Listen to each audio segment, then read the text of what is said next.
कुछ बुनियादी प्रश्न खड़े हैं देश के सामने। हम आज हैं, कल नहीं रहेंगे, लेकिन देश रहेगा। जब जिन्ना और नेहरू थे तब भी देश था, और उनसे पहले भी देश था। जब बुद्ध और राम और कृष्ण थे, और हम हैं तब भी देश है, हमारे बाद भी देश चलेगा। ये तू में चलती रहेगी, ये अनंत है, इसका कोई अंत नहीं। हम अपने बच्चे को चलने के लिए रास्ता नहीं दे पाए, पीने के लिए पानी नहीं दे पाए, सांस लेने के लिए हवा नहीं दे पाए, तो मजहब क्या करेगा? मजहब ओढ़ेंगे कि बिछाएंगे? क्या करेंगे? पाकिस्तान में तो मजहब की लड़ाई नहीं है, वहां तो सब एक ही है मामला। वहां तो चना है, दुल नहीं है, दाल नहीं बनी है चना की, चना साबुत है। सब जगह मामला ठीक है। फिर वहां जूतों में दाल क्यों बट रही है? हाहाकार क्यों मचा है? तांडव क्यों हो रहा है? दुनिया भर के कम से कम दर्जन भर मुल्क ऐसे नहीं। अब रशीदी, अब रुकना होगा, मेरी बहस का प्रोटोकॉल सीखिए, ठीक? रुकना होगा, ऐसे नहीं। दुनिया भर के दर्जन भर मुल्क हैं जहां धार्मिक तनाव नहीं है, फिर भी वहां भयंकर हिंसा हो रही है। आज से नहीं, वर्षों से भयंकर हिंसा हो रही है, रक्त से सड़कें लाल हो रही हैं। इसलिए वो विषय नहीं है ना। धार्मिक स्वतंत्रता की गारंटी होनी चाहिए, अच्छी बात है, लेकिन धार्मिक स्वतंत्रता भी अगर देश के व्यापक हितों के पार से टकराने लगे तो मैं कहूंगा प्राथमिकता देश को देनी चाहिए। मैंने कई मंचों से कहा कि भगवत गीता, गुरु ग्रंथ साहिब, बाइबल, कुरान और संविधान अगर सब मेरे सामने हो तो मैं सबके लिए सिर झुकाऊंगा, लेकिन अगर कोई किताब संविधान से टकराएगी तो मैं संविधान को चुनूंगा, किताब को नहीं चुन सकता ना। संविधान के नीचे ही रहना होगा हर किताब को, वो किसी धर्म की किताब हो। इसी को कहते हैं राष्ट्र प्रथम, नेशन फर्स्ट। इससे समझौता नहीं हो सकता। किसी को अच्छा लगे तो, बुरा लगे तो, बुरा लगे खाना ना खाए, अच्छा लगे 2 रोटी ज्यादा खाए, लेकिन देश प्रथम, इससे समझौता नहीं हो सकता, क्योंकि देश सबका है, सबकी कुर्बानियां इसमें शामिल है। ये भाजपा का नहीं, केवल ये बसपा का नहीं, सपा का नहीं, कांग्रेस का नहीं, ममता जी का नहीं, नीतीश कुमार का नहीं, किसी का नहीं, ये सबका है। ये सोचिए, हम अपने बच्चे को कहां एडमिशन दिलाएंगे, कहां दुकान कराएंगे, कहां दुकान मिलेगी? बात ठीक है रावत साहब ने। रावत साहब तो यहीं रुक गए कि जिसके बाद 50 बीघा थी आज 1 बीघा है। आंकड़े जाके देखिए, भारत दुनिया का सबसे बड़ा गैर खेतीहर मजदूर का हब बन गया। हमारे यहां जो किसान था पहले, अब वो गैर भूमि स्वामी मजदूर हो गया। उसके पास किसानी का हक ही नहीं बचा। किसान तो वो होता है जिसके पास जमीन हो। वो गांव में रह रहे हैं लेकिन जमीन नहीं है उनके पास।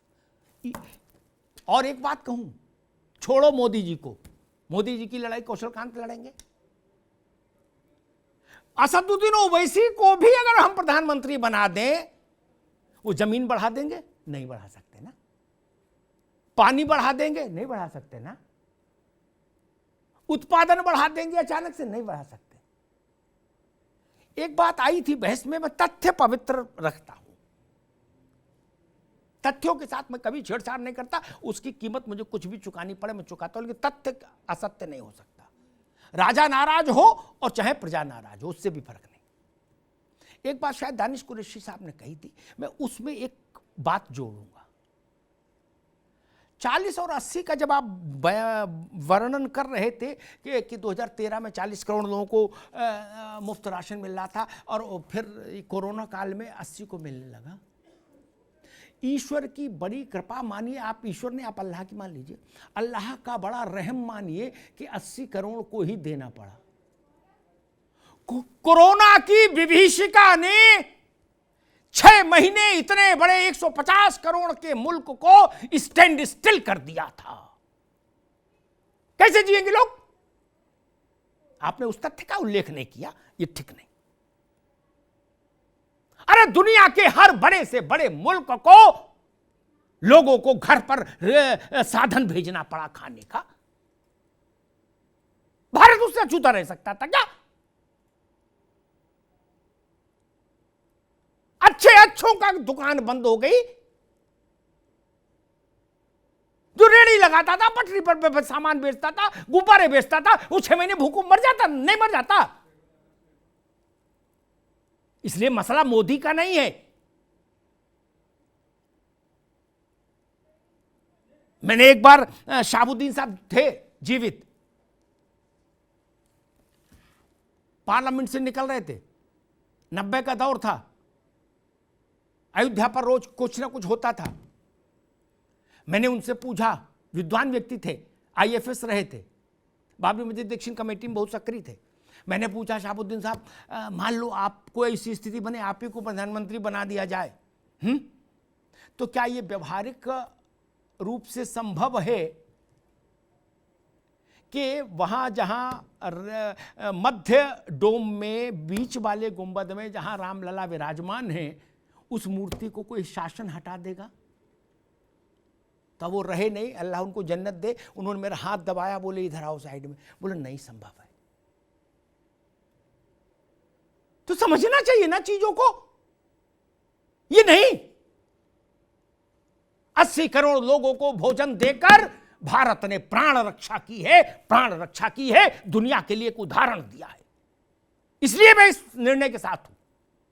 वो सरकार पाप की भागीदार होती अगर हमारे यहां भूख से लोग मर जाते कोरोना में। कोरोना से हम बचा पाए, नहीं बचा पाए तो अमेरिका भी नहीं बचा पाया। हमसे ज्यादा मृत्यु प्रतिशत इटली में था, अमेरिका में था, लेकिन भूख से तो बचाना हमारी जिम्मेदारी थी ना। जिनको उसमें भी भाजपा दिखती है, मैं उनकी बुद्धि पर क्या कहूं। हम सैकड़ों साल तक बदनामी और शर्मिंदगी के एहसास में गुजारते अगर ये लिखा जाता कि 2 लाख, 5 लाख, 10 लाख, 20 लाख, 50 लाख आदमी भूखमरी से मर गया।